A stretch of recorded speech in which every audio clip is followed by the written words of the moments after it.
warahmatullahi wabarakatuh.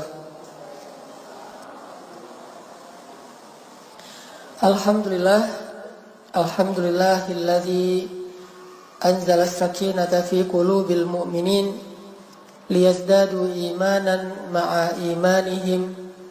Asyhadu an la ilaha illallah wahdahu la syarikalah wa asyhadu anna Muhammadan abduhu wa rasuluhu la nabiyya ba'dah. Allahumma salli wa sallim wa barik ala sayyidina Muhammadin wa ala alihi wa sahbihi ajma'in.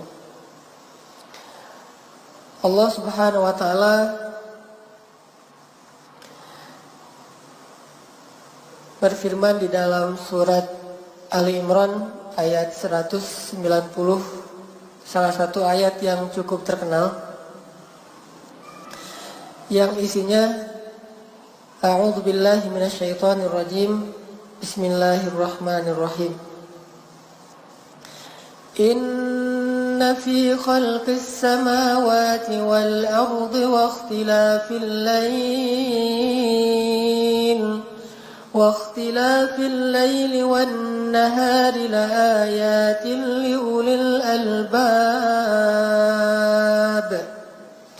الذين يذكرون الله قياما وقعودا وعلى جنوبهم ويتفكرون في خلق السماوات والأرض ربنا ما خلقت هذا باطلا سبحانك فقنا عذاب النار. Shadaqallahul azim. Rasulullah sallallahu alaihi wasallam bersabda, "Min husni islamil mar'i tarkuhu ma la yu'nih." Di antara tanda-tanda kesempurnaan atau baiknya Islam seseorang adalah dia meninggalkan apa-apa yang tidak bermanfaat atau berfaedah. Teman-teman yang dirahmati Allah, seperti judul kita pada sore hari ini, ibadah dalam diam. Kalimat ini adalah kalimat yang disampaikan oleh para ulama, bahwa dalam Islam itu tidak ada perbuatan ataupun kondisi yang sia-sia.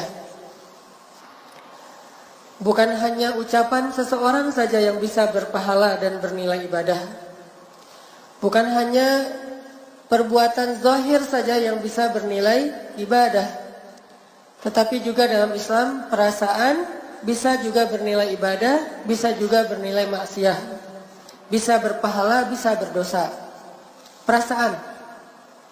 Jadi kita punya perasaan suka atau benci.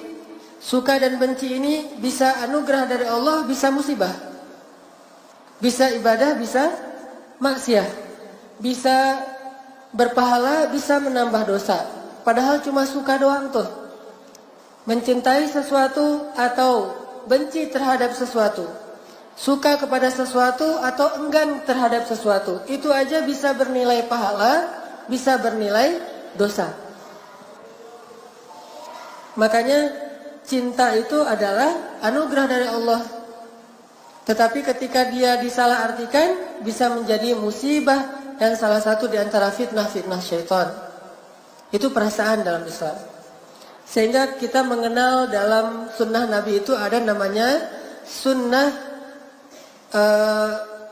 sirah.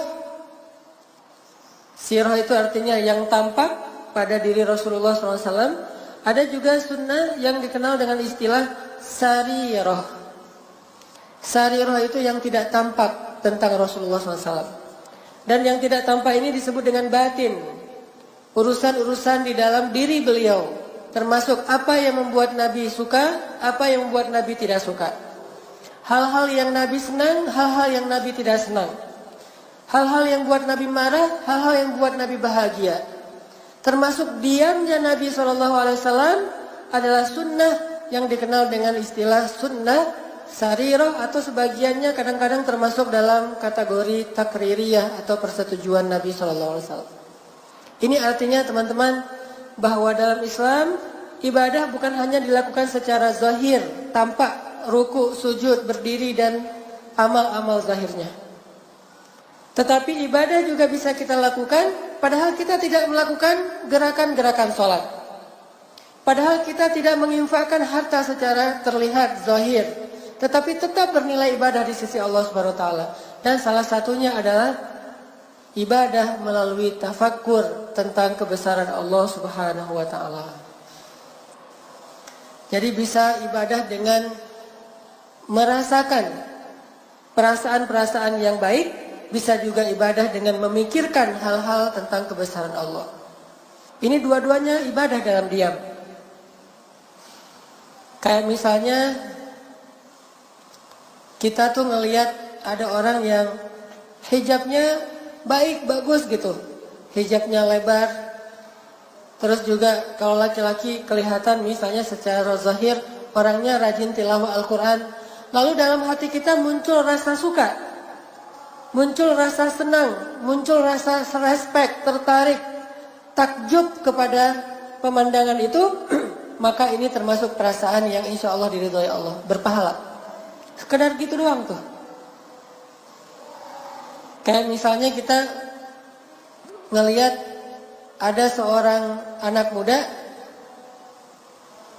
membantu orang tua di jalan, nyebrang misalnya, atau dia sangat berkhidmat, sangat berbakti kepada kedua orang tuanya. Kalau orang tuanya lagi bicara, dia dengerin, dia nunduk, atau dia bantu orang tuanya di rumah sakit. Kita ngelihat seorang laki-laki atau seorang anak muda berakhlak mulia, lalu muncul rasa respek di dalam hati kita, itu perasaan yang berpahala. Kayak gitu aja udah berpahala. Sama kayak kita merasa respek atau tertarik ketika melihat orang yang misalnya pulang balik masjid, rumah, atau di kantor begitu sudah waktunya sholat zuhur, dia yang duluan berwudu, dia yang ke musola lebih dulu, dia yang mengumandangkan azan di kantor kita. Lalu kita muncul rasa tertarik, kagum, takjub kepada orang kayak gitu. Ini adalah perasaan yang diridhoi oleh Allah dan berpahala insya Allah. Demikian juga sebaliknya. Ada orang yang ilfil, melihat cewek berhijab, dia ilfil, bete gitu. Nggak gitu-gitu amat kali, sok soleh atau apalah, pakaian ninja dan seterusnya. Walaupun dia tidak mengatakan dengan lisan, sekedar punya rasa tidak suka saja, itu berdosa di sisi Allah. Makanya ada doa di dalam Al-Quran, wala taj'al fi qulubina ghillan lilladzina amanu. Dan janganlah engkau jadikan di dalam hati kami rasa ghillan, rasa tidak suka, rasa benci kepada orang yang beriman.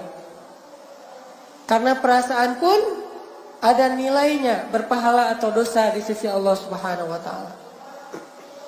Jadi teman-teman, kalau kita pengen dapat pahala dalam diam, maka kendalikanlah perasaan kita. Suka, tidak suka, cinta, tidak cinta, dan seterusnya. Sampai ada hadis tentang keistimewaan mencintai karena Allah. Dan itu banyak. Mencintai saja dan tulus cintanya. Seperti hadis tentang halawatul iman. Ayyakunallahu wa rasuluhu ahabba ilaihi mimma siwahuma. Ketika Allah dan Rasul lebih dia cintai dari apapun juga. Perasaan cinta itu adalah iman. Begitu juga perasaan benci. Ayyakraha ayyauda ilal kufri kama yakrahu ayyuqadhafa finnar. Poin yang ketiga dari hadis tentang nikmatnya iman adalah benci terhadap dosa, terhadap kekufuran, sebagaimana dia benci jika dia dilemparkan ke dalam api neraka. Perasaan cinta dan benci. Jadi jangan katakan bahwa Islam itu tidak ada kebencian. Ada, tapi kebenciannya terhadap kebatilan, kebenciannya terhadap kedurhakaan, kebenciannya terhadap kerusakan, kebenciannya terhadap kejahatan. Jadi bukan hanya aliran cinta saja tapi tidak ada bencinya. Ini tidak balance. Atau benci saja tidak ada rasa cintanya sama sekali. Ini juga tidak baik. Karena cinta dan benci bisa menjadi tanda-tanda keimanan seseorang, bahkan berpahala di sisi Allah Subhanahu wa taala, walaupun cuma diam saja. Sehingga kita perlu mengintrospeksi diri, teman-teman. Apa yang membuat kita kadang benci? Apakah masalah subjektif, hanya tersinggung perasaan kita, berarti benci kita ini benci yang tidak diridhoi Allah? Apakah karena urusan harta, berarti benci kita ini benci yang tidak diridhoi oleh Allah? Gara-gara persaingan bisnis jadi benci. Gara-gara ada yang nilainya lebih tinggi dari kita, jadi benci sama dia. Ini orang yang baper yang tidak diridhoi Allah Subhanahu wa taala. Tetapi kalau kita bencinya bukan orang tetapi perbuatan dosanya, insya Allah itu benci yang diridhoi Allah. Cuman pada kesempatan ini kita akan lebih banyak membahas ibadah dalam diam yang kedua. Bukan ibadah dalam diam dalam arti perasaan, tetapi dalam angle ibadah tafakkur. Sebagaimana tadi ayat yang saya baca di surat Ali Imran 190, gimana caranya kita beribadah dengan cara bertafakkur terhadap kebesaran ayat min ayatillah, kebesaran Allah Subhanahu wa taala. Kalau kita perhatikan, kata para ulama, ilmu itu ada dua. Ada ilmu yang didapatkan dengan cara membaca, yang didapatkan dengan cara mendengar, yang didapatkan dari seorang ulama, yang didapatkan dari buku, namanya teori, atau dikenal dengan saqafah, wawasan. Ada juga ilmu yang didapatkan bukan dengan cara membaca, tidak tertulis di dalam kertas ataupun teks, tetapi didapatkan dengan cara mentafakuri, memikirkan, merenungkan, dan objeknya bukan tulisan, bukan bacaan, bukan huruf, tetapi objeknya adalah semesta. Itu dikenal dengan istilah hikmah. Sehingga ada orang yang dikenal dengan istilah alim atau orang yang ulama, ada juga yang dikenal dengan istilah hakim, orang yang bijaksana, ahli hikmah. Atau bisa jadi dua-duanya, seorang yang alim plus hakim. Dia banyak ilmu saqafah, wawasan, dia juga orang yang sangat hikmah, bijaksana karena mentafakuri kebesaran Allah.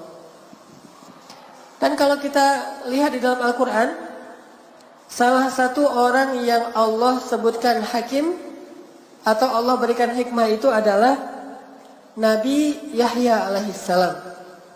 Sejak kecil udah dikasih hikmah. Ya Yahya khudil kitaba biquwah wa atainahul hukma sabiyya. Sejak kecil Allah sudah memberikan hikmah kepada Nabi Yahya.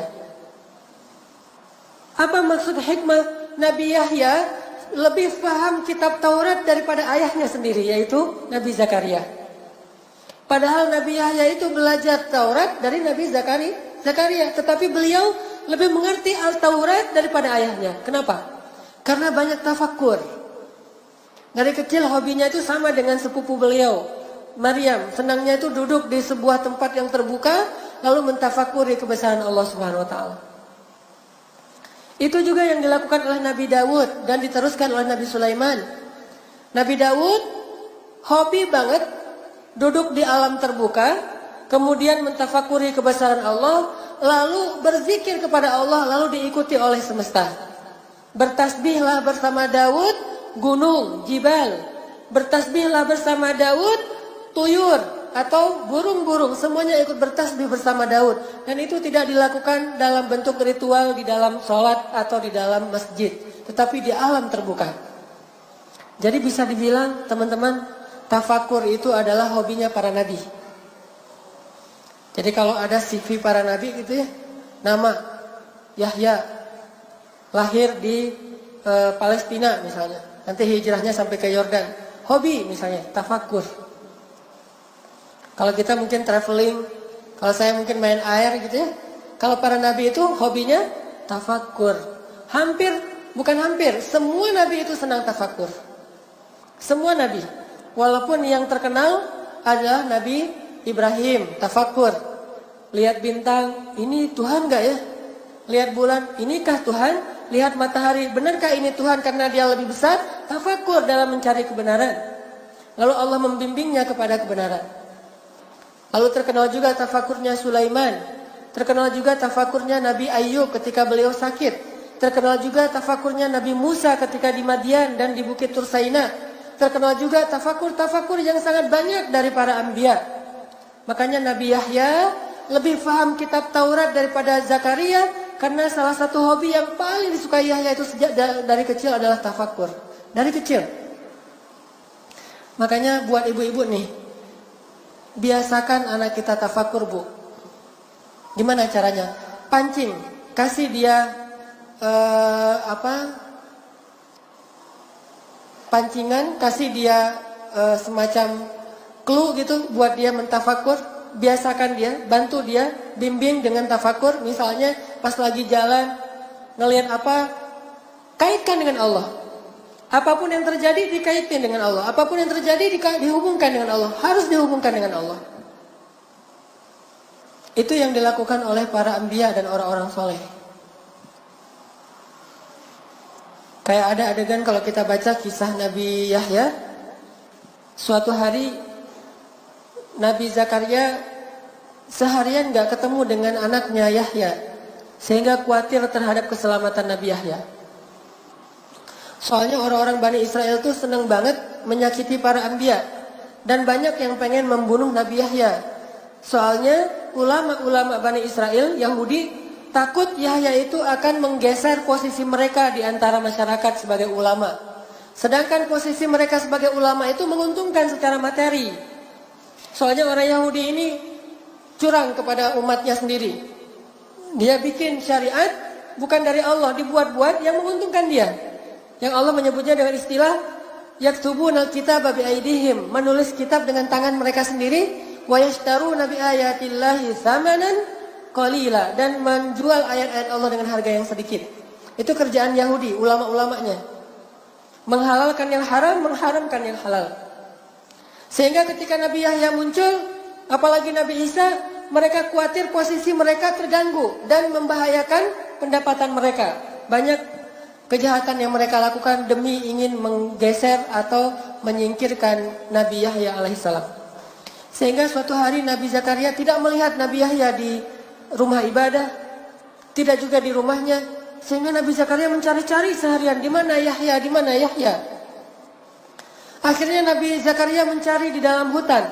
Ketika dicari di dalam hutan atau di sebuah kebun, Nabi Zakaria melihat Nabi Yahya sedang duduk di depan sebuah lubang yang dibuat sendiri oleh Nabi Yahya. Mirip dengan kuburan. Maka mendekatlah Nabi Zakaria kepada Yahya, bertanya, "Ya bunayya, wahai anakku tersayang, apa yang kamu lakukan sendiri di dalam kebun ini? Apa yang sedang kamu lakukan sendiri di sini, wahai Yahya?" Apa kata Yahya? "Ya abati, wahai ayahku. Bukankah ayah menceritakan bahwa yang bisa menghidupkan hati itu adalah mengingat kematian? Bukankah mengingat kematian itu akan membuat seseorang itu selalu sadar dan tidak lupa kepada Allah?" Kata Zakaria, "Benar. Maka wahai ayah," kata Yahya, "saya sengaja datang ke sini menggali sebuah lubang seolah-olah itu kuburan. Lalu saya mengingat kematian dengan cara menatap ke arah kuburan itu. Lalu saya berkata kepada diri sendiri, wahai diriku, kamu pasti akan dikuburkan di tempat ini suatu saat kelak. Dan saat itu terjadi, maka kamu hanya seorang diri, tidak ada yang bisa menolong kamu, wahai diriku, jiwaku."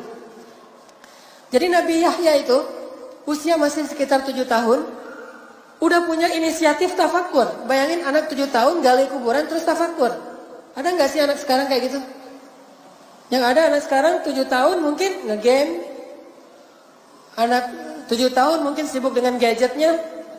Anak 7 tahun ngejar-ngejar Go Pokemon. Ke masjid juga, tetapi bukan untuk sholat ya. Soalnya Pokemonnya masuk masjid. Ya kejar tuh ke dalam masjid. Beda generasinya. Kalau dulu 7 tahun udah punya hobi tafakur, sampai punya inisiatif membuat galian, lalu dia duduk di depannya sambil menangis. Yahya menangis. Makanya kata Allah, Nabi Yahya itu adalah hamba yang sangat lembut hatinya. Apa sifat Nabi Yahya? Wahananan min ladunna wa zakatan wa kana taqiyya. Hanan at-taqi. Itu sifat Nabi Yahya. Saya menamakan diri dengan Hanan at-taqi itu karena berharap bisa meneladani Nabi Yahya. Dan itu salah satu nabi favorit saya banget lah pokoknya. Makanya pas saya punya anak laki-laki satu-satunya, langsung saya kasih nama Yahya. Dari dulu saya favorit banget, ngefans banget sama Nabi Yahya. Seandainya ada IG-nya pasti saya following. Cuma gak ada IG-nya. Dikepoin cari-cari mana IG Nabi Yahya, memang gak ada kan ya. Facebooknya gak ada, IG-nya gak ada, yang ada suratnya. Sehingga saya hafal surat tentang Nabi Yahya, yaitu surat Maryam, yang dibuka dengan kisah Nabi Yahya. Lalu saya berdoa dengan doa Nabi Zakaria supaya dikasih anak laki-laki dan akan diberi nama Yahya. Alhamdulillah dikabulkan. Itu ajaib banget tuh doa. Kalau teman-teman pengen punya anak laki-laki dan soleh, coba hafal doa di pembukaan surat Maryam. Fahabli min ladunka waliya waj'alhu rabbi radhiya. Ya Allah, beri saya seorang anak laki-laki yang meneruskan dakwah dan jadikan dia anak yang Engkau ridhoi, dan jadikan dia seorang anak yang lembut, yang bersih, yang tidak pernah berbuat dosa, yang berbakti kepada kedua orang tuanya. Dan saya menamakan dia Yahya. Sehingga alhamdulillah Allah berikan kepada saya seorang anak laki-laki yang saya memperhatikan lembut sekali. Anak saya yang bernama Yahya luar biasa, lembut sekali.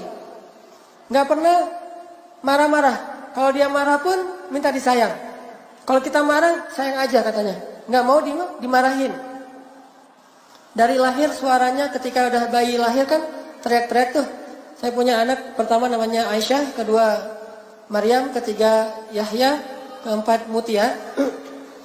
Kalau Maryam ini lahir teriak-teriak. Karena emang bidannya bapaknya sendiri. Saya yang menjadi bidan, lahir tidak ada dokter, tidak ada bidan, saya tarik aja kepalanya. Jadi pas dia keluar dari kandungan, yang pertama dia lihat wajah saya. Oh ini bapak saya. Sehingga dia dekat banget sama saya. Kalau saya ke laut, surfing, dia ikut. Nih namanya juga, lahir yang pertama dia lihat adalah muka saya.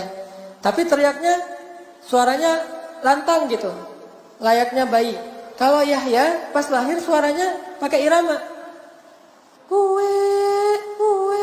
gitu. Wah, ini pakai irama Kurdi nih. Jadi kayaknya saya membaca ini ada bakat gift suara, sehingga kalau mengaji lebih mudah daripada yang latihan. Itu Nabi Yahya, lembut sekali hatinya. Dan semakin sering tafakur, semakin lembut hati Nabi Yahya. Dan tidak pernah berbuat dosa. Walam yakun jabbaran asiyya. Tidak pernah berbuat maksiat. Itu orang gak pernah buat dosa satu-satunya. Semua manusia nanti di akhirat akan dihisab dosanya. Ada yang diampuni, ada yang tidak diampuni. Kecuali Yahya tidak punya dosa. Tidak punya kesalahan sama sekali. Wassalamun alaihi yawma wulida wa yawma yamutu wa yawma yub'atsu hayya. Tafsir dari kalimat itu, keselamatanlah bagi Yahya hari dia dilahirkan, hari dia diwafatkan, dan hari dia dibangkitkan, semuanya selamat. Dan maksud selamat ketika hari dibangkitkan, dia tidak punya dosa ketika dia bangkit, bersih dari dosa. Dan salah satu hobi laki-laki atau anak muda yang luar biasa ini adalah tafakur. Sehingga dia lebih paham Taurat daripada ayahnya. Bahkan dia yang mengajarkan awalnya Taurat kepada sepupunya yang masih kecil yang bernama Isa alaihissalam. Sampai kelak Isa dapat wahyu Injil, baru Yahya mengikuti Isa dan belajar Injil kepada Isa. Jadi gantian nih.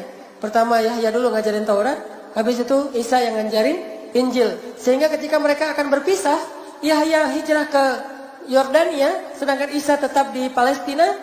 Mereka saling memberi nasihat. Kata Yahya, ya Isa, nasihatin gua dong. Kan kita mau pisahan nih. Beri saya nasihat, wasiat, ausi ini. Nasihatin gua dong Yahya, Isa. Kata Isa, kamu jangan kebanyakan menangis. Tuh nasihat Nabi Isa kepada Yahya, jangan kebanyakan nangis. Nangis saja, bukan cengeng ya. Karena beliau orang yang tangguh, bahkan anak seorang seorang tukang kayu. Jadi Nabi Zakaria, Yahya ini orang yang tangguh secara fisik. Tetapi nangisnya itu karena takut kepada Allah. Sehingga disebut kasirul buka, sangat banyak menangis. Asal malam tuh di rumah Yahya pasti terdengar orang menangis. Setiap malam di rumah Yahya ada orang menangis dan Nabi Yahya sedang menangis. Rabbi, gimana saya ya Rabbi, nanti di akhirat gimana ya Rabbi, ampunilah dosa saya, ampunilah dosa keluarga saya dan seterusnya. Nangis saja sepanjang malam. Karena tafakur. Wahai Yahya, jangan terlalu banyak dan sering menangis, kata Isa. Terus Isa balik, wahai Yahya, sekarang beri saya nasihat juga sebelum kita berpisah. Apa kata Nabi Yahya? La taghdab, jangan sering marah-marah. Karena Nabi Isa ini keras orangnya. Jadi beda banget nih. Nabi Isa tegas, Nabi Yahya lembut. Kayak Umar dengan Abu Bakar. Selalu kayak gitu orangnya. Kayak Musa dengan Harun. Musa keras, Harun lembut. Umar keras, Abu Bakar lembut. Isa keras, Yahya lembut. Allah bikin selalu seimbang di antara dakwah-dakwah hamba-hambanya. Selalu harus berjalan kayak gitu. Kalau dominan salah satunya, nggak akan sempurna. Sehingga kata Nabi Yahya, ya Isa, jangan kebanyakan marah, bersabarlah gitu. Karena Nabi Isa kalau ngelihat kemungkaran, wah dihabisin sama Nabi Isa. Jadi spesialis kemungkaran. Kayak di Indonesia kan ada nih, yang dakwahnya spesialis nahi mungkar, ada yang dakwahnya spesialis amar ma'ruf, ada yang dakwahnya dengan spesialis segmen A, B, C sampai Z. Maka mereka pun berpisah. Nabi Yahya pergi ke Yordania, yang sekarang disebut dengan tepi barat dan tepi timur. Kemudian Nabi Isa tetap di Palestina. Ini hobinya Nabi Yahya. Sehingga kalau teman-teman baca kisah para sahabat, orang tuh makin sering menangis, makin sering tafakur, makin dalam ilmu hikmahnya. Orang kadang sering tafakur, terus di hatinya tuh dilembutkan dengan air mata. Karena air mata ini membersihkan jiwa, membersihkan hati, sehingga makin lama makin lembut, peka banget. Tafakur, nangis, makin peka. Tafakur lagi, nangis, peka. Terus aja gitu. Ternyata ini pendidikan luar biasa loh. Bahkan kalau nggak sekolah pun cukup tafakur aja, ini udah jadi orang hebat nih. Nggak usah sekolah yang sifatnya akademik misalnya. Walaupun itu sesuatu yang baik. Dia nggak sekolah akademik pun, dia kerjanya tafakur aja setiap hari, itu aja udah menjadi orang yang luar biasa. Karena ini adalah sekolahnya para nabi. Ini mata kuliahnya para sahabat. Ini materi pendidikannya keluarga-keluarga para anbiya. Tafakur. Dan ini sudah jarang dibahas di sekolah-sekolah kita. Kalau tidak dibahas di sekolah, harusnya dibahas di rumah. Tetapi juga di rumah sedikit. Kalau teman-teman tahu, saya awal tahu dakwah itu gara-gara tafakur. Dulu ketika saya sekolah, pesantren namanya. Pesantren kita itu pesantren modern, campur ikhwan akhwat, sehingga tetap aja namanya campur ada kenangan-kenangan kayak gitu-gitu deh. Ada yang suka-sukaan gitu ya, kecuali saya doang. Kenapa? Karena saya nggak ada yang mau. Untung ya, untung saya fisik biasa aja, wajah biasa aja, terus juga secara materi keluarga saya orang miskin. Terus prestasinya juga nggak unggul-unggul amat, sehingga tidak ada yang mau. Kalau pengen sih pengen, cuma nggak ada yang mau, gimana ya? Dan saya mah apa tuh? Jadi nggak ada. Ada aja adegan-adegan kayak gitu. Belum lagi nanti pesantren kita itu pernah menjadi pesantren yang ikut lomba band. Malah salah satu band yang cukup terkenal di Aceh tuh dari pesantren. Biasanya anak band mah dari SMA, ini mah dari pesantren. Dulu lagunya tuh lagu-lagu yang agak-agak underground. Jadi pesantren lagunya underground. Tapi macam-macam, ada yang seleranya dangdut aja kuc-kuc hotahe. Ada yang underground, ada yang pop, Westlife dulu mah masih masa-masa Boyzone, The Moved, gitu-gitu deh. Ini pesantren. Kalau saya karena senang reggae, Bob Marley. Jadi lagu-lagunya tuh lagu-lagu reggae. Sampai akhirnya Dan waktu itu udah ada Raihan, Hijaz, lagu-lagu nasyid. Kita memang gak suka lagu-lagu nasyid. Dianggap, cemen gitu. Sampai akhirnya suatu hari ketika lagi liburan sekolah, saya lagi main bola di depan masjid. Masjid di Aceh itu kan halamannya luas-luas tuh. Kita bisa main bola di depan masjid. Ternyata di masjid itu lagi ada jamaah tablik khuruj di situ. Kan jamaah tablik mah khuruj antar masjid ke masjid 3 hari, 40 hari gitu. Ada jamaah dari Pakistan lagi khuruj di masjid saya di Banda Aceh. Pas kita lagi main bola, pas istirahat habis main bolanya habis asar, mendekati maghrib kita istirahat, dipanggil sama salah satu amir jamaah dari Pakistan yang lagi khuruj di situ. Sini gitu, pakai bahasa Inggris. Come here. Akhirnya saya datang, duduk di sebelah dia senyumin aja, senyum orang soleh. Dari senyumnya aja udah nambah iman ya. Kalau senyum kita kan mematikan. Ini senyumnya menghidupkan. Ada orang yang senyum mematikan hati, ada orang yang senyumnya menghidupkan hati. Makanya cewek-cewek kalau ngeposting, senyumlah yang menghidupkan hati. Senyumnya ditutup dengan cadar, jadi gak kelihatan.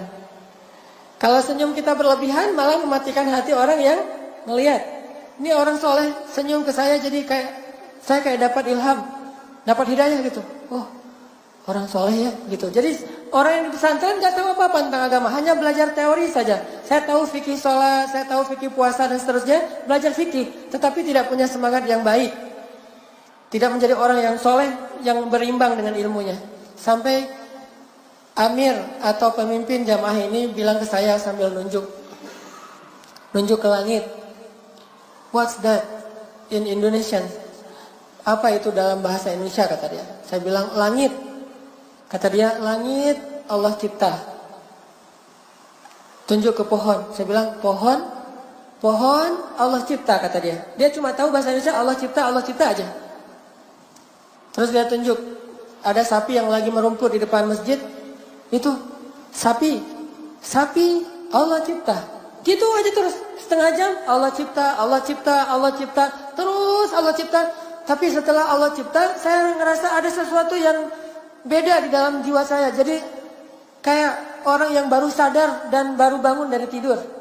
Itu luar biasa. Kerasa banget di hati kita. Ini namanya fiqhul qulub. Pemahaman yang paling baik itu dirasa di hati, bukan hanya difahami dengan logika. Dan itulah yang disebut dengan fikih dalam Islam. Dan itu tidak akan didapatkan kecuali dengan cara-cara yang Allah ajarkan. Diajarkan oleh orang-orang ahli hikmah. Materinya adalah kebesaran-kebesaran Allah dan akan sampai ke dalam hati. Bukan menambah wawasan. Wawasan apa? Orang saya juga udah tahu. Langit, orang saya yang ngasih tahu. Pohon, sapi, batu, segala macam, gunung. Karena rumah saya itu dekat laut, dekat gunung. Jadi kita ngabolan banget. Jadi anak kalau saya nonton si bolang tuh kayak nonton masa kecil saya. Kadang di laut, kadang di gunung. Kalau kita haus tinggal pergi ke kebun wakaf. Di Aceh tuh banyak kebun wakaf. Tinggal petik aja buah kelapa. Petik, manjat, petik sendiri, kupas sendiri. Banyak anak Aceh tuh ngupas kelapa itu nggak pakai golok. Ngupas kelapa pakai gigi. Kelapa muda dikupas pakai gigi. Kayak ngupas mangga. Makanya kita nggak pernah ke dokter gigi. Copot sendiri gitu. Langsung ngupas pakai gigi. Terus digeprok gitu udah aja. Minum air kelapa. Pokoknya si bolang banget lah. Jadi dekat laut, dekat gunung. Gunungnya kelihatan, lautnya kelihatan. Ditanya, laut, saya bilang Allah cipta. Karang, Allah cipta. Gunung, Allah cipta. Awan, Allah cipta. Dan seterusnya. Lama-lama jadi kayak nambah iman sendiri gara-gara kalimat Allah cipta. Dia mengajarkan saya tafakur. Akhirnya sejak saat itu saya mulai rutin khuruj. Ikut jamaah tablik. Namanya khuruj pelajar. Setiap bulan 3 hari. Setiap bulan khuruj. Sampai di Mesir saya masih khuruj. Baru saya berhenti khuruj, walaupun tetap berteman dengan teman-teman jamaah tablik, tetap respect dengan dakwah mereka, gara-gara ada insiden di Mesir. Bukan insiden dimarahin orang. Kalau insiden dimarahin orang udah sering lah. Namanya tablik ya, biasa dimarahin orang. Ngapain kamu sini segala macam? Masya Allah gitu aja, kita mah gak ngelawan ya. Baru ada insiden yang buat saya berhenti itu apa? Saya lagi bayan. Saya di Mesir itu kelas tahun kedua lah, semester 3. Tahun kedua di Al-Azhar. Saya bayangkan di tabligh mah kalau lagi di masjid ada namanya bayan, ceramah di depan. Saya bayan. Bayan 1 jam. Setelah selesai bayan ada seorang bapak-bapak salaman sama saya. Assalamualaikum, waalaikumsalam. Dia ternyata tadi itu duduk di depan saya. Siapa namanya? Saya sebutin. Dari mana? Dari Indonesia. Oh, belajar di mana? Di Al-Azhar, saya bilang. Kata beliau, saya ini ngajar di Al-Azhar, profesor kamu. Wah, ternyata yang dengar bayan saya adalah dosen saya sendiri, cuman beda semester gitu. Dosen tafsir Al-Quran semester terakhir. Yang nanti saya akan ketemu beliau. Kalau nanti udah semester terakhir. Saya itu dosen kamu di Al-Azhar. Nih ya, kamu tuh tadi pas bayan banyak salah. Aduh, banyak informasi yang keliru. Banyak hadis-hadis yang gak kayak gitu. Banyak tafsiran yang keliru dan seterusnya. Oh gitu Prof, maaf saya gak tahu segala macam. Makanya kalau kamu mau belajar, udah aja gak apa-apa kamu khuruj. Gak apa-apa kamu berdakwah, tetapi jangan bayan dulu. Karena bayan itu menyampaikan ilmu. Kalau gak paham bisa membahayakan orang yang mendengar. Akhirnya saya minta maaf. Dan sejak saat itu saya tidak berani lagi untuk bayan. Mulai saya belajar ke gerakan Ikhwanul Muslimin. Saya tinggal di pelosok yang banyak tokoh-tokoh ikhwannya. Salah satu guru ikhwan saya, Profesor Dr. Abdurrahman Uwais, meninggal dalam kudeta militer di Mesir. Dan mudah-mudahan mendapatkan pahala syahid. Dan foto beliau tersebar di koran, saya tahunya di Indonesia. Beliau ditembak. Dan itu orang soleh banget. Udah soleh baik lah gitu. Setiap, beliau gak pernah mengambil gajinya di kampus. Diambil sih 1.000 pon, tetapi setelah diambil langsung dibagi-bagi kepada mahasiswa. Saya sering dibagikan gaji beliau. Ditanya, kalau udah gajian langsung pergi ke kos-kosan mahasiswa Indonesia, nanya, anak-anakku udah pada beli buku belum? Belum Prof gitu. Ini beli buku. Udah aja dibagi-bagi untuk beli buku kuliah. Udah pada bayar uang kuliah belum? Belum. Bayarin kalau yang nggak dapat beasiswa. Bulan ini udah belanja beras belum? Atau gandum atau apa? Kita mah pasti jawabannya belum. Namanya mahasiswa ya. Belum aja. Masalahnya belum aja semuanya. Untung si dokternya nggak kok belum aja nih jawabannya. Kasih aja setiap bulan tuh habis gaji beliau 1.000 pound untuk membiayai kita-kita. Dan beliau hidupnya dari kebun. Dan setiap panen pasti datang bawa berkarung-karung hasil panen. Adas, kemudian gandum, segala macam dibawa untuk mahasiswa. Ada yang zakat, ada yang sedekah, ada yang hadiah. Orang yang solehnya luar biasa. Saya kenal banget dengan beliau. Tidak sombong sama sekali. Rajin menabung. dan tidak sombong. Intinya teman-teman, saya sendiri ngerasa bahwa tafakur itulah yang mengantarkan saya kepada dakwah. Sehingga tafakur ini menjadi salah satu di antara amalan yang saya rasa cepat sekali menambah keimanan. Dan itu juga yang dilakukan oleh para sahabat. Salah satunya adalah yang paling senang tafakur itu Abu Bakar As-Siddiq. Itu hobinya tafakur banget. Sehingga karena Abu Bakar ini orang yang sangat rajin tafakur dan berkorban yang paling banyak untuk agama Allah, Allah kasih dia hikmah yang lebih dibandingkan sahabat yang lain. Sampai tingkat hikmahnya itu kepada kepekaan jiwa. Yang kalau kita mungkin nyebutnya dengan istilah basiroh. Punya kepekaan jiwa. Itu Abu Bakar. Salah satu contoh kepekaan jiwanya, beliau memahami teks, memahami Al-Quran lebih dalam daripada sahabat yang ngerti tafsir. Makanya saya bilang, belajar Al-Quran jangan hanya membaca teks, jangan hanya membaca tafsir, jangan hanya membaca syarah hadis, tapi tafakur juga.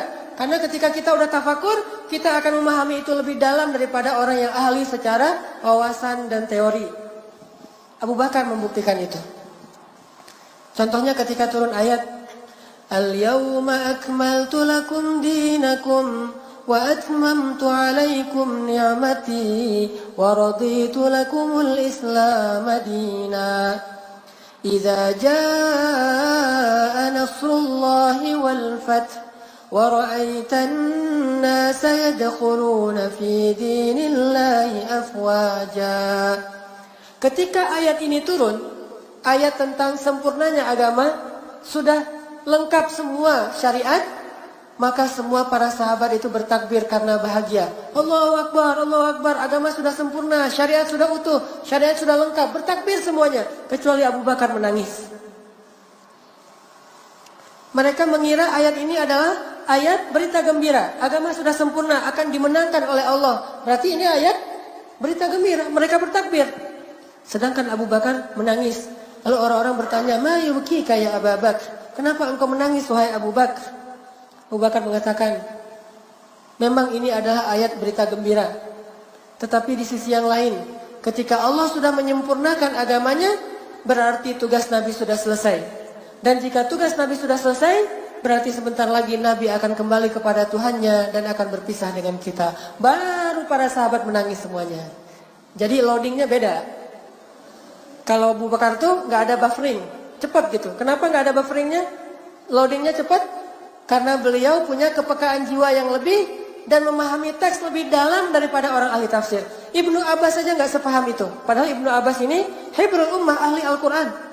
Salim Maula Abi Huzaifah, hamilul Quran.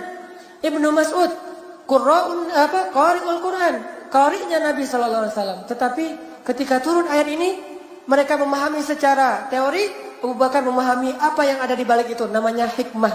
Karena hikmah itu sesuatu yang di baliknya, yang tidak akan terlihat hanya dengan pemahaman teoritis atau ilmiah. Itulah Abu Bakar As-Siddiq. Baru mereka pada nangis.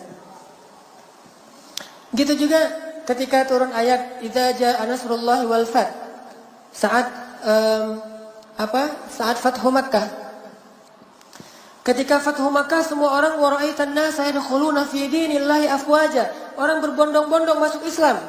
Bahkan yang dulunya memusuhi Islam sekarang menjadi pembela Islam seperti Ikrimah, seperti Sofwan, seperti Suhail. Banyak orang-orang yang benci kepada Islam sekarang menjadi pemeluk Islam. Sehingga seolah-olah dakwah ini sudah berada di puncaknya. Udah menang. Maka Abu Bakar pun menangis. Orang-orang bertanya lagi, "Ya Abu Bakar, bukankah hari ini hari bahagia? Ketika manusia berbondong-bondong masuk Islam dan dakwah kita sudah dimenangkan, kenapa engkau menangis?" Kata Abu Bakar, "Ma ba'dal kamali illa nuqsan." Tidak ada yang terjadi setelah kesempurnaan kecuali kekurangan. Artinya kalau udah sampai di puncak, maka yang setelahnya adalah penurunan. Dia bisa melihat sesuatu yang setelahnya. Kalau kita masih belum di puncak, berarti ini akan naik terus nih. Tapi kalau udah di puncak, yang setelahnya adalah turunan. Maka tidak ada setelah hari ini yang penuh dengan kesempurnaan kecuali kekurangan. Dan apa yang dimaksud dengan kekurangan? Yang pertama, kekurangan itu adalah kita akan ditinggalkan oleh Rasulullah SAW. Itu nukson pertama yang sangat menyedihkan. Nukson kedua, terjadinya fitnah, di mana orang-orang banyak yang keluar dari Islam dan munculnya nabi-nabi palsu. Fitnah di zaman Abu Bakar. Tetapi di balik semua itu tetap menunjukkan bahwa punya firasat yang dalam. Karena Abu Bakar ini orang yang suka tafakur, dan dengan tafakur itu Allah melembutkan jiwanya sehingga Abu Bakar dikenal dengan orang yang istilahnya raqiqul qulub, raqiqul qalb, orang yang hatinya lembut sekali, peka banget. Raqiqul qalb, hatinya riqqah, sangat lembut. Bahkan ketika Rasulullah sakit, lalu Rasulullah meminta Abu Bakar yang jadi imam, kan? Suruh Abu Bakar untuk menjadi ya'ummun nas, menjadi imam bagi orang-orang. Kata Rasulullah kepada Bilal, "Ya Bilal, cari Abu Bakar, suruh dia jadi imam." Lalu Bilal mencari-cari Abu Bakar, gak ketemu. Mungkin Abu Bakar lagi di kebunnya atau di pasar. Karena ini sudah waktunya sholat, akhirnya Bilal berinisiatif menyuruh Umar jadi imam. Bayangin, ini ijtihadnya Bilal. Karena menurut Bilal kalau nggak ada Abu Bakar ya Umar. Dan benar juga. Sesuai dengan nanti urutan khilafah. Habis Abu Bakar Umar. Jadi Bilal juga ngerti. Cuman dalam hal ini Rasulullah nggak setuju. Begitu Umar, kata Bilal, "Ya Umar, kamu jadi imam. Rasulullah nggak bisa ke masjid, lagi sakit." Oh gitu, ya udah. Udah dikumpulin orang. Begitu Umar bertakbir, kan suara Umar itu keras banget tuh. Allahu Akbar. Dan Nabi rumahnya di sebelah masjid. Mendengar suara Umar, apa kata Nabi? La. Amma hadza fala. Jangan. Kalau yang ini jangan nih, jangan. Kata Rasulullah teriak dari dalam rumahnya. Langsung Umar membatalkan sholat, nyari Bilal, dipukulin Bilal sama Umar. Lo, ngapain lo nyuruh gua jadi imam? Rasulullah aja gak setuju. Kata Umar. Nabi saking gak setujunya tuh sampai teriak-teriak. La, gak boleh. Yang ini gak boleh jadi imam. Maksudnya gak boleh dia jadi imam selama masih ada Abu Bakar. Akhirnya Umar langsung balik badan nyari. Pok Bilal. Aduh Umar. Ya Bilal, celaka kamu, kata Umar. Kenapa kamu suruh saya? Sementara Rasulullah gak setuju. Kata Bilal, emang sih Rasulullah tuh nyuruhnya Abu Bakar, cuma nggak nemu. Saya udah ngepo-ngepoin nggak ada yang aktif handphonenya. Di miss call nggak diangkat, di japri nggak dibaca, nggak kerit aja tuh. Atau gimana, ini udah waktunya sholat. Akhirnya semuanya pada dikerahkan nyari-nyari Abu Bakar. Pas Abu Bakar datang baru Abu Bakar menjadi imam dan Rasulullah diam. Setuju dengan keimaman Abu Bakar. Nah, ketika Rasulullah menyuruh Abu Bakar jadi imam, Aisyah protes. Padahal Aisyah itu anaknya sendiri, anaknya Abu Bakar. Protes, ya Rasulullah, suruh orang lain, jangan Abu Bakar. Sesungguhnya Abu Bakar itu orang yang lembut sekali hatinya. Kalau dia jadi imam, saya khawatir lebih banyak menangisnya daripada bacaannya. Bayangin, baru Bismillahirrahmanirrahim, Alhamdulillahi Rabbil Alamin. Udah aja nangis. Nangis, ini kapan selesainya nih, nangis melulu. Karena Abu Bakar itu kalau baca Quran, satu ayat baca, nangisnya kayak udah baca satu lembar. Baca lagi satu ayat, nangisnya lama seperti baca satu lembar. Nangis aja, karena hatinya lembut. Dan dia paham sesuatu yang tidak difahami secara teori. Tafakkur. Sampai pada waktu subuh, setelah setelah Rasulullah selesai sholat, Rasulullah berdiri di atas mimbar. Ini hari subuh terakhir Rasulullah sebelum wafat. Itu hari terakhirnya Rasulullah di muka bumi. Rasulullah berdiri dalam keadaan lemah, keringetan, lagi meriang berat, dan itu sakit keras beliau memaksakan berdiri, dan Nabi mengatakan, wahai kaum muslimin, sesungguhnya ada seorang hamba Allah yang diberikan pilihan oleh Allah antara kembali kepada kekasihnya atau tetap bersama keluarganya. Maka hamba itu pun memilih untuk kembali kepada kekasihnya karena dia rindu kepada kekasihnya. Langsung Abu Bakar yang duduk di depan mimbar nangis.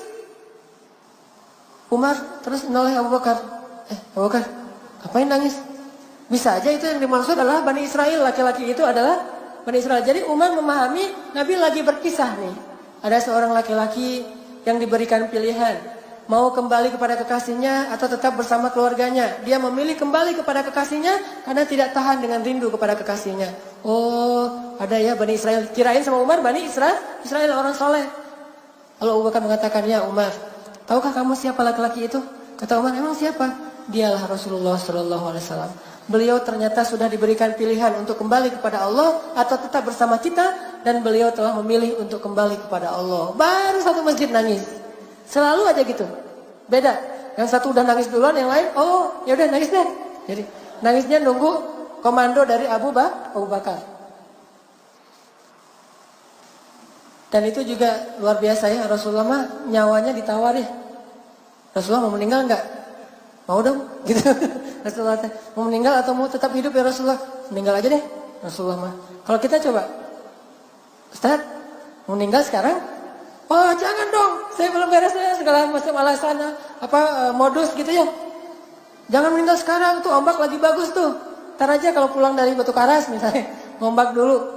Ini artinya Rasulullah itu sampai nyawanya aja ditawar sama Allah. Malaikat yang datang tuh nggak enak hati, cabut nggak ya, nggak tega, Kayak seorang dokter mau nyuntik anaknya sendiri. Kalau nyuntik anak orang kan nyuntik aja kan ya. Atau mau mengkhitan putranya sendiri kan. Gimana nih, kasihan nih anak saya, udah kamu gak usah dikhitan aja deh. Padahal dia dokter ahli khitan, yang orang lain mah dikhitan aja, dia mah nggak berani karena nggak tega. Begitu malaikat mau mencabut nyawa Rasulullah, malaikat nggak tega. Nyabut dikit-dikit. Pas Rasulullah mengatakan sakit gitu, oh ya, dah. Dilepas sama malaikat. Jadi nyawanya tuh mau dicabut, dilepas lagi. Sakit ya Rasulullah, maaf. Nggak jadi lagi tuh. Cabut lagi, nggak jadi. Bukannya Rasulullah mudah, susahnya mungkin gara-gara malaikat nggak tega tuh. Jadi pelan dicabut, Nabi kesakitan, langsung dilepas lagi. Saking cintanya malaikat kepada Rasulullah SAW. Sampai nggak tega banget mau nyabut nyawa Rasul. Belum lagi nanti malaikat Jibril duduk di sebelah Nabi. Seolah-olah kayak sahabat dekat banget megangin Nabi. Pas Nabi lagi dicabut nyawanya ngelihat ke arah Jibril. Jibril berpaling. Sampai Nabi bertanya, ya Jibril, apakah engkau benci melihat wajahku? Kata Jibril, bukan ya Rasulullah, saya nggak tega. Coba bayangin, adegannya sampai segitu banget tuh. Rasulullah lagi dicabut nyawanya, Jibril gak mau ngelihat. Gini aja Jibril, coba bayangin Jibril yang perkasa, tiba-tiba jadi gitu. Gak mau ngelihat, aduh gak tega ya Rasulullah dicabut nyawanya. Coba kalau yang lain, yang mana orangnya diliatin gitu ya, ditonton sama malaikatnya. Ini mah gak ditonton karena malaikat gak tega. Dan ternyata Abu Bakar paham tentang hadis itu. Umar gak paham. Ini orang yang rajin tafakur. Terus sahabat lain yang rajin tafakur dan sangat peka adalah Utsman bin Affan. Utsman ini juga punya basirah, rajin tafakur, Allah berikan kepekaan di dalam jiwanya. Saya pernah cerita mungkin pada masa kekhalifahan Utsman jadi Amirul Mukminin, Utsman itu juga selain presiden, dia imam di masjid, dia juga yang mengajarkan Al-Quran. Jadi presiden, imam, ulama sekaligus. Ini Khulafaur Rasyidin tuh empat-empatnya kayak gitu. Ideal gitu ya. Dia presiden, dia imam masjid, dia juga yang ngajarin ilmu. Terutama Ali yang paling luar biasa di antara empat ini kalau ilmunya. Nah, Utsman lagi ngajarin ilmu Al-Quran di masjid. Dan mereka tuh sangat menghargai majelis ilmu. Bagi mereka mencari ilmu itu bukan berapa lama belajar, bukan ijazah, bukan berapa banyak teori yang diajarkan, tetapi keberkahan dari ilmu. Sehingga di antara adab duduk dalam majelis ilmu yang bagi mereka itu wajib, walaupun secara fikih tidak wajib, adalah sebelum masuk ke dalam majelis ilmu berwudu. Itu mereka tuh berwudu dulu. Udah gitu pakai baju yang bagus, yang bersih. Kemudian pakai parfum, khususnya untuk laki-laki, pakai parfum. Udah gitu diam gitu. Saking diamnya majelis ilmu di zaman sahabat, Nabi kalau lagi ngomong itu di masjid kayak nggak ada orang. Nabi kayak lagi ngomong sendiri, nggak ada suara sama sekali. Jangankan suara, gerak aja nggak ada. Seolah-olah kata para ulama, saking nggak bergeraknya mereka mendengar Nabi menyampaikan ilmu, seandainya burung hinggap di atas kepala mereka, tuh burung bisa bikin sarang di atas kepala mereka. Saking nggak bergerak. Ada nggak di zaman kita duduk nggak bergerak sampai lalat, nyamuk, wah kenyang semuanya. Alhamdulillah ini majelis ilmu, saya senang makan minum darah di sini.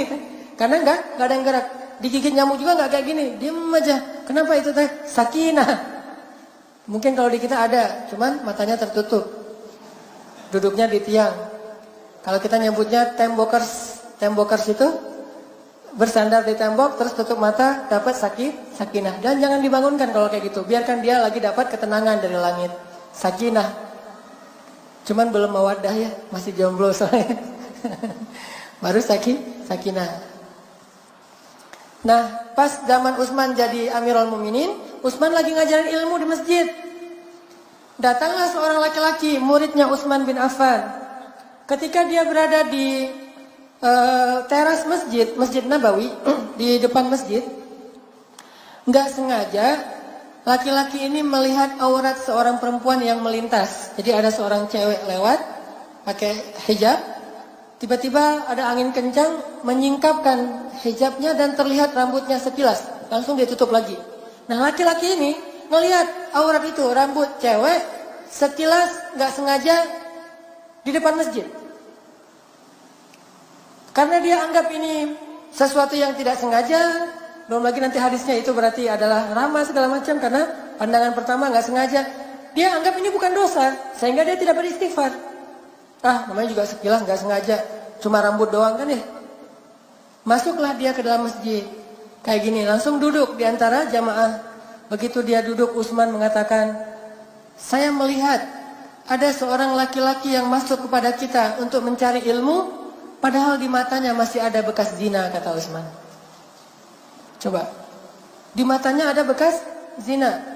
Laki-laki ini langsung terperanjat, kaget gitu. Langsung dia mengatakan, ya Utsman, apakah masih turun wahyu kepadamu setelah Rasulullah? Artinya kan Rasulullah orang Nabi terakhir.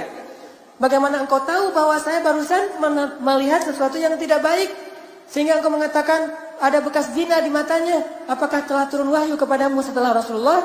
Apa kata Utsman? Ittaqu farasatal mu'min.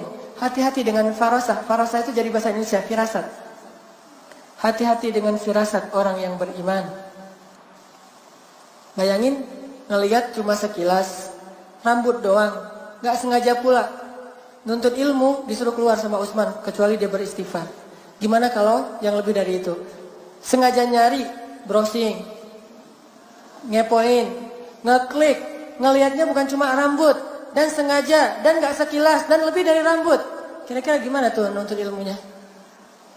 Itulah bedanya mereka dengan kita. Kalau kita mencari ilmu itu untuk direkam di dalam pikiran kita, hafal, tahu, ngerti. Nanti kalau ustadznya nyebut lagi, oh saya udah pernah dengar.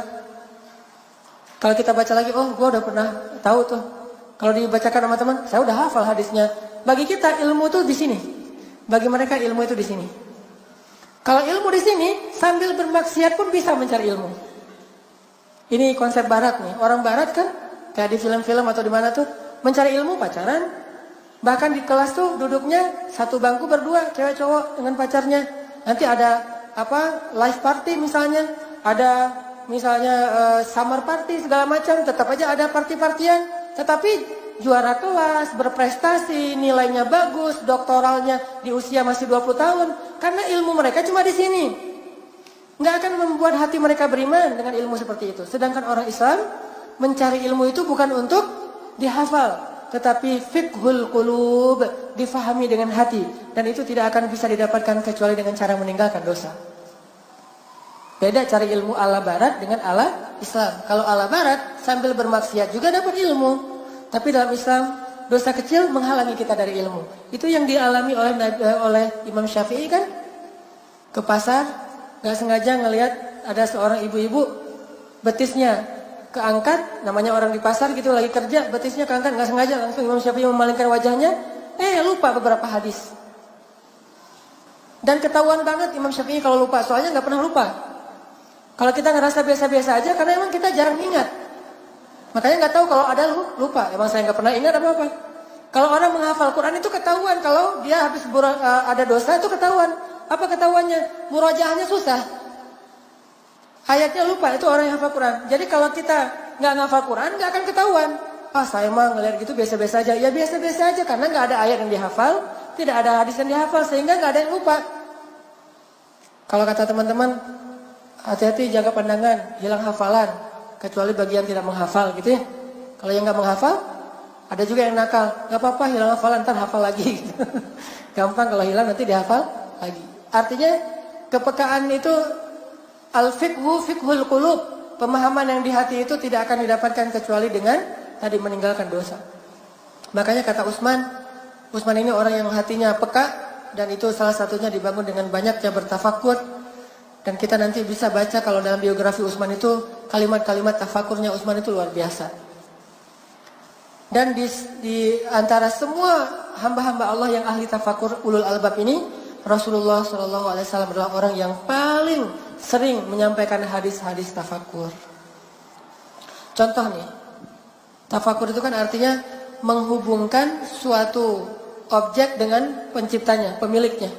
Lihat gunung, Allah cipta tadi. Lihat langit, Allah cipta. Kalau nggak bahasa itu minimal kita bahasanya Masya Allah, Subhanallah, Allahu Akbar. Itu artinya menghubungkan suatu objek semesta dengan pemiliknya. Itu namanya tafakur. Kayak tadi ayatnya, Rabbana ma khalaqta hadza batilan subhanaka faqina azaban nar. Dan gak usah terlalu ribet dengan yang benar subhanallah atau masya Allah, sama aja lah. Saya sering banget dapat pertanyaan, Ustadz, kita kalau ngelihat keajaiban alam semesta bacanya yang benar subhanallah atau masya Allah ya? Ayatnya subhanallah tuh. Subhanak artinya subhanallah. Bisa juga masya Allah, tergantung maksud. Subhanallah itu artinya gak mungkin sia-sia. Masya Allah itu artinya gak mungkin kecuali dengan seizin Allah. Sama-sama bisa dibaca dengan ketakjuban. Kayak kita ngelihat alam yang luar biasa, ada siklusnya, subhanallah. Artinya nggak mungkin ini terjadinya secara sia-sia, pasti ada maksudnya. Itu macamnya subhanallah. Tapi kalau kita bilang masya Allah, itu artinya ini nggak akan mungkin terjadi kecuali dengan seizin Allah, dengan kehendak Allah. Berarti bacanya masya, tergantung niatnya, tergantung maksudnya apa di dalam hati kita. Rasulullah itu sering sekali mengaitkan satu objek dengan Allah atau akhirat. Itu tafakur. Contoh. Jadi dalam satu perjalanan, kalau nggak salah ini perjalanan perang Tabuk.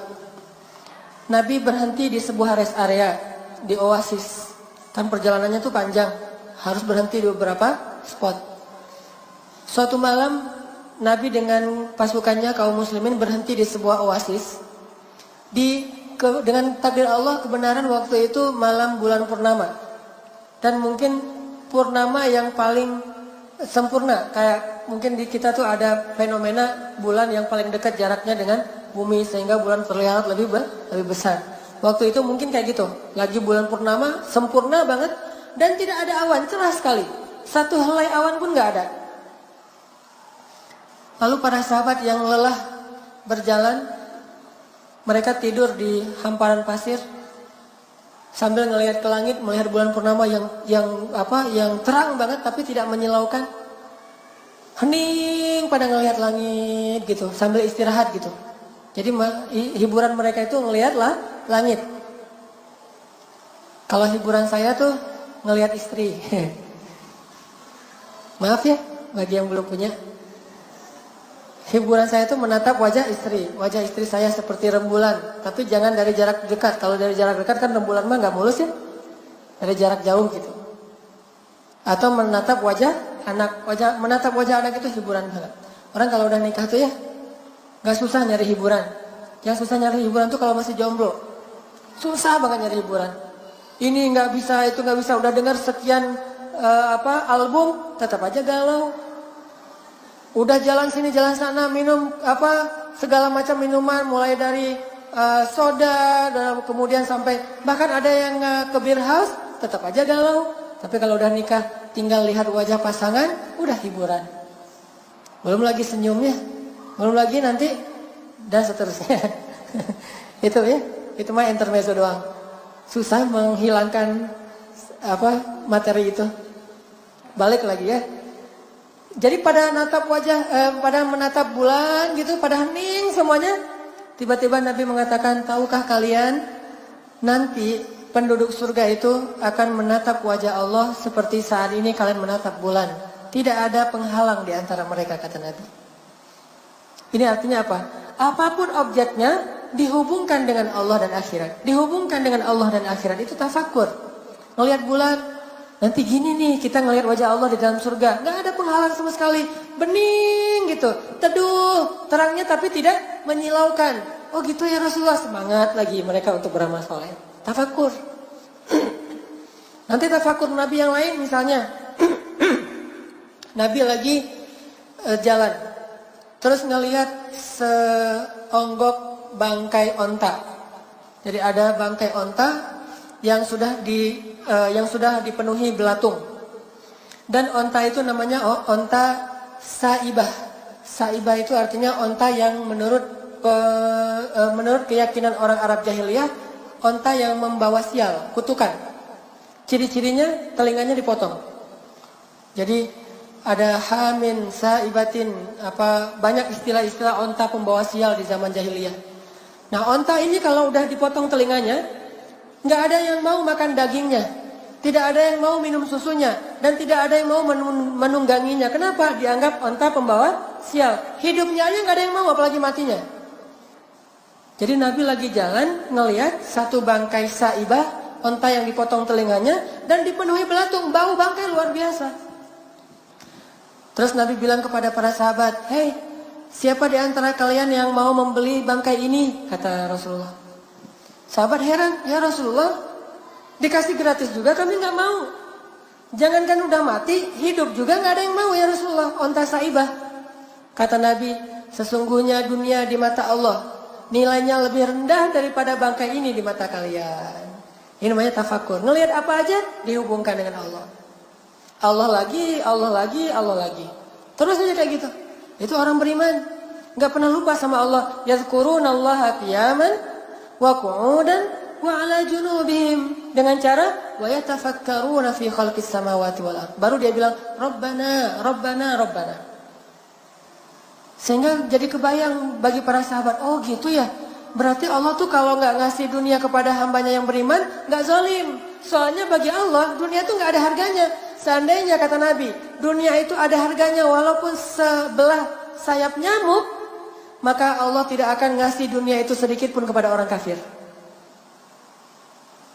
Jadi kita salah paham tentang Allah gara-gara menghargai dunia. Sehingga ada orang bilang, oh, apa maunya Allah sama saya? Allah kok tega banget sih? Allah kok gak adil sih sama saya? Karena kita mengukur rahmat Allah dengan dunia. Sedangkan Allah pengen merahmati kita dengan akhirat, bukan dengan dunia. Kita gak ngerti, salah paham. misunderstanding, miskomunikasi sama Allah. Seandainya dunia ini nilainya ada, walaupun cuma seberat 11 sayap nyamuk. Berapa gram kira-kira 11 sayap nyamuk? Gak ada gramnya. Kalau kita pakai timbangan yang digital tuh, terus di atasnya kita taruh nyamuk, bukan sayapnya, nyamuk nih. 3 ekor, jangan 1 ekor. Keluar gak angkanya? Gak keluar, 1 juga gak keluar. Naruh mungkin nyamuk misalnya 10 ekor, masih belum keluar angkanya. Butuh ratusan ekor nyamuk baru keluar angka 1. Itu nyamuk loh. Gimana 11 sayap nyamuk? Lebih gak keluar lagi angkanya. Saking tidak ada nilainya dunia di mata Allah. Seandainya ada segitu aja nilainya, maka Allah gak mau ngasih dunia ini kepada orang kafir. Karena Allah gak mau merahmati orang kafir. Jadi kalau ada orang kafir dikasih dunia dan seisinya, itu bukan karena Allah lebih sayang mereka daripada orang mukmin. Tetapi bukan berarti Allah juga gak ngasih dunia untuk orang beriman. Bagi Allah dunia itu bukan ciri dari kasih sayang Allah. Dunia ini bisa jadi amanah, bisa juga jadi fitnah. Sedangkan rahmat bukan dunia, akhirat. Kecuali Allah kasih dunia yang menjadi kebaikan untuk akhirat. Kaya tapi dermawan, itu baru rahmat namanya. Kalau kaya doang bukan rahmat. Makanya yang kita disuruh cemburu itu bukan ke orang kaya, tetapi orang kaya yang dermawan. La hasada illa fisnatain. Tidak boleh cemburu kecuali kepada 2 orang. Salah satunya orang yang kaya dan menghabiskan kekayaannya fi sabilillah. Menghabiskan kalimat kata kuncinya. Kekayaannya fi sabilillah. Jadi yang kita cemburu itu bukan kekayaan, tetapi habisnya kekayaan itu di jalan Allah. Jadi dunia itu baru jadi rahmat kalau dunia itu membawa orang kepada akhirat. Baru jadi rahmat. Kalau semata-mata dunia saja, itu bukan rahmat di mata Allah. Jadi jangan salah faham. Kok saya setelah hijrah malah susah hidup saya? Jangan salah faham. Kalau setelah kita hijrah, setelah kita bertaubat, setelah kita memperbaiki diri, dunia kita malah jadi susah. Bukan berarti Allah mencabut rahmatnya, tetapi Allah ingin mungkin melindungi kita dari fitnah-fitnah dunia. Karena Allah sayang sama kita, gak dikasih dunia.